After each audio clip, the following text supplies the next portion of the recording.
Want to start using Snapchat, but not sure how? I'm Jessica, and in this video, I'll show you how to download and install the Snapchat app. Note that this video will demonstrate on iPhone, but written instructions for both Android and iOS will be listed in the description box.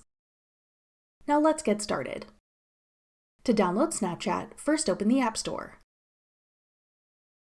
Go to the Search tab. Then type in Snapchat at the top.